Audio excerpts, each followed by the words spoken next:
వాళ్ళు అడిగిన వాటికి సమాధానాలు ఇచ్చాను. వాళ్ళు మళ్ళీ ఏదన్నా ఉంటే నాకు కాల్ చేస్తూ ఉన్నారు, నాకు మెసేజ్ పంపుతా ఉన్నారు. నేను అన్నాను, నా వల్ల ఎవరన్నా ఇబ్బంది పడినారని మీకు నేను ఇబ్బంది పెట్టానని మీకు ఎవరన్నా డైరెక్ట్గా వచ్చి కంప్లైంట్ ఇస్తే అప్పుడు కూడా నేను వచ్చి మీకు సమాధానం చెప్తాను మేడం అని చెప్పాను. థ్యాంక్ యూ అండి. కనిపిస్తుందండి.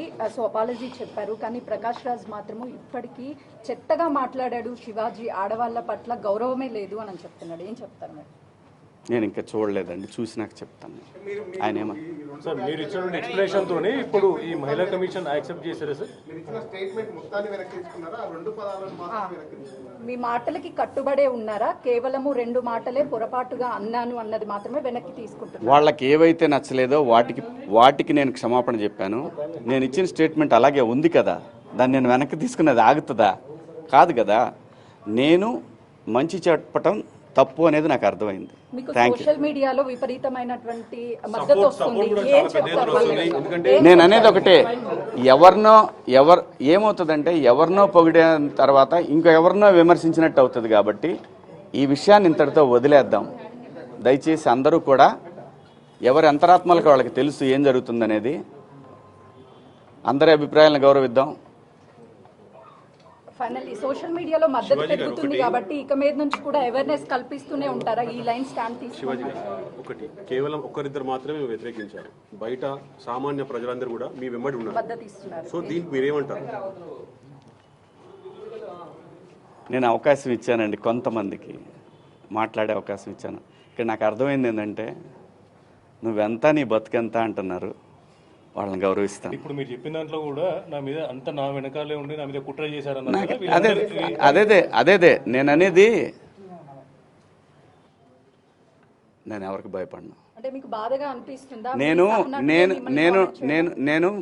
నేను బతుకు తెరువుకి వచ్చేవాడిని, ఇక్కడ కాకపోతే కష్టపడేవాడిని, ఇంకో చోట పోయి బతుకుతా. అంతేగాని ఆత్మాభిమానం చంపుకొని ఎవడికో భయపడి, ఎవడో బెదిరిస్తే, ఎవడో వార్నింగ్లు ఇస్తే భయపడే రకాన్ని కాదు. అంత మాత్రం చేత వ్యవస్థలను గౌరవించకుండా, నేనుంటున్న పరిశ్రమను గౌరవించకుండా అంత విలువలు లేని బతుకు నేనైతే బతకట్లేదు. ఇదైతే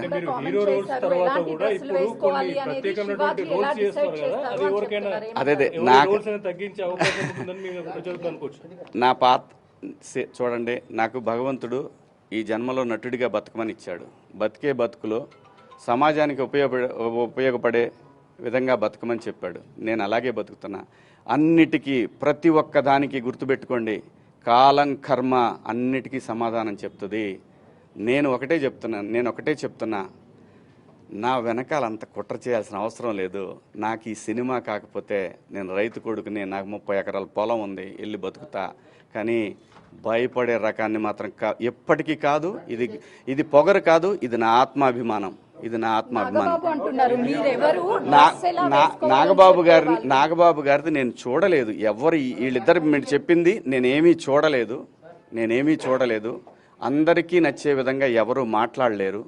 ఆఖరికి గాంధీజీ మీద కూడా హత్య జరిగింది. ఈ దేశంలో ఈ భూమి మీదనే ఎవరు సాటిస్ఫై చేయలేరు.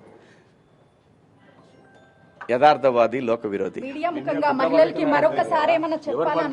తెలీదండి అన్ని. అదే ఎవరు కుట్ర పన్నుతున్నారు ఏంటనేది కనిపిస్తానే ఉంది. వాళ్ళకి ధైర్యం చిచ్చి పాపం వాళ్ళకి ఏం సంబంధం లేదు. వాళ్ళ అమాయకులు అంతే. నేను మహిళలకి చెప్పాల్సింది ఏమీ లేదు. దయచేసి ఒరే అబ్బాయిలో, మన ఇంట్లో ఆడవాళ్ళు ఉన్నారు, వీళ్ళని నాకు తెలిసి మొన్న కూడా అది క్రేజీలో జరిగిన ఇన్సిడెంట్.